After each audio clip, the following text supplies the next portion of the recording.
Important concept in natural resource management, and one that we will be referring to throughout the semester, so it's important to spend some time on it. This lecture is divided into 3 parts. The outline, which I'll cover throughout the 3 parts, is what do we mean by sustained yield? What's the definition? What would a sustained yield model look like?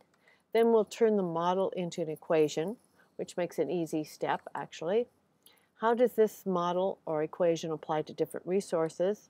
How does it apply to an entire ecosystem? And what do we mean by sustainability? Sustainability is related to sustained yield, but they're not quite the same concept, so we'll talk about that. Key points in the sustained yield concept is that sustained yield means harvesting less than net growth. In sustained yield, we're talking about things that grow. And in general, these are wild things that grow, not domesticated.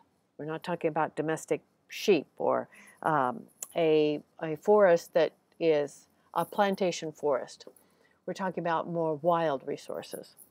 So it must be less than net growth. It works much like an interest on a savings account. And the concept is the same for wildlife, fisheries, and forestry, even though these 3 use different terminology. And those are the 3 resources where sustained yield concept is discussed the most and used the most. So what do we mean by sustained yield? It's the rate of harvest that can last indefinitely.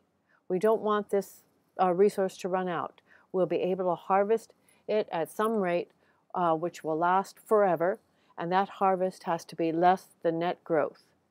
And net growth, we'll talk about again in a moment, but net growth is growth minus mortality. So you take what is growing and you subtract what dies. And that's net growth, and that has to be greater than the harvest. So this, of course, is one of the primary ways to ensure a continuous supply of food, fiber, water, and shelter that we will always need.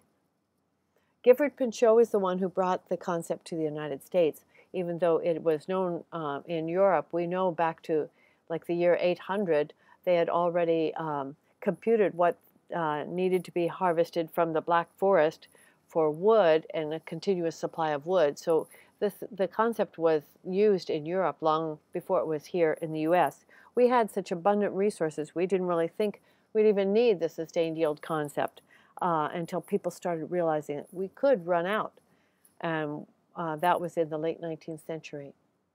So the sustained yield concept helps us determine how many bison can we harvest from this herd and keep the herd growing, or at least at a steady level, forever. How many trees could we cut from this forest without ever eliminating the forest? Just take a few out on a regular basis, but not too many. How many would that be? And is this harvest of fish sustainable or not? Maybe it is. Maybe that's far less fish than we could harvest even. We could harvest a lot more than that. Or maybe it's too much. And we have to know what the sustained yield is to determine that. So we've talked about what we mean by it. Now let's go into the model, sustained yield model.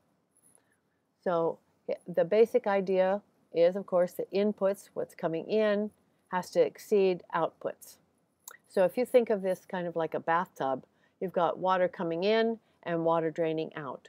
You want, in order to have a steady supply, inputs would equal outputs, right? If you want to keep the level exactly the same and inputs were always equal to outputs, then this level would not change. But if you want the renewable resource to grow, to increase in volume, then we want inputs greater than outputs. Or if you want it to shrink, which sometimes we do, we'll have outputs greater than inputs. So that means that all inputs of all kinds have to exceed all outputs. So it's like interest on a savings account. And to make your savings last, you use only the interest. You don't touch the principal. This is especially important for people who are retired and they want to live only on their savings. They try not to touch the principal and live only on the interest. So in the case of a savings account, you would have the principal. This is the amount of money that you set aside during your lifetime, and then you're earning some interest on that through a bank or some other type of account. Then you may also have some losses, and you can take out some living expenses. So the red shows outputs, green shows inputs. This is coming into your savings account, and these things are going out. So losses would be if you own stocks and the value of the stocks goes down, you would have losses that you have to take into account.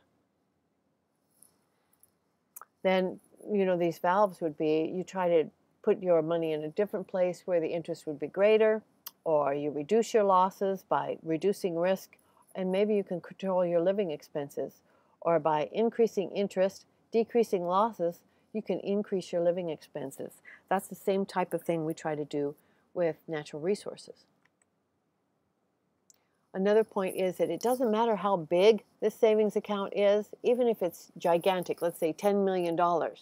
If outputs exceed inputs by very much, you are going to run out quite soon. You could spend a great deal of money the way celebrities maybe do, and you're going to run out very quickly. If you had $10 million and you were spending a bit more than inputs, it would last a while, but eventually it would still run out. So sustained yield is essentially interest on ecological principle. So now let's think about this same system for a forest instead of just a savings account. So number one, for a forest, what would number one be in a forest? Would it be interest or harvest, sustained yield, growth, or mortality? It's coming in, so it would be growth of a forest. So number two, what would this be? Think about it for a moment. Which of these would be the answer to number two? In this case, it's going to be our stock of trees. Then what's number three? In that case, it's going out. It's reducing this population, so it's going to be mortality. We have the stock of trees. Some are going to die, and that's a loss. And then number four, of course, would be human harvest, the harvest or sustained yield, the amount we can take out of the forest indefinitely. So there's the model of a forest. Growth coming in, stock of trees, mortality going out, and we harvest a bit of mortality. In this case, we're going to think about this mortality as trees that are about to die. They're aging trees. Say birch only lives to about 120 years old. A stand of birch that's 120 years old will be about to die. There's probably rot in those trees already. So we could harvest some of that mortality, and those are trees that are going to die anyway. Let's see, anything else I want to say about that? I guess not. Okay, so terminology. In wildlife, we talk about population. But in forestry and fisheries, we call it a stock. It's the same concept. It's just these different disciplines use different terms. In wildlife, we talk about births, like births of moose. But you don't talk about births of trees or births of fish. You talk about growth. That's just how the disciplines have evolved. In wildlife, we talk about deaths of deer or sheep. Whereas in forestry and fisheries, we talk about mortality. They're definitely the same concept. Those disciplines have just gotten used to calling them slightly different things. In this class, we'll talk about sustained yield as being equal to SY, sometimes abbreviated SY, which is equal to harvest. If the harvest is greater than the sustained yield, it's not harvest in my mind. That's exploitation.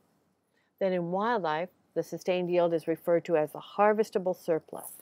We'll talk in a moment why it's harvestable surplus. In forestry, they call it total allowable cut, how many trees you can cut from a given forest. And in fisheries, they talk about the total allowable catch, how many fish can you catch from a given stock of fish. So we can think of a stock of fish as a storage tank.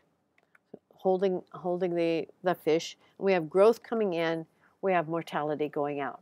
So that's our model for a fish population, a very basic model for a fish population. Then you can think of wildlife also as a storage tank. We have births coming in and deaths going out. And of course, in all these systems, you have to have inputs must be greater than outputs.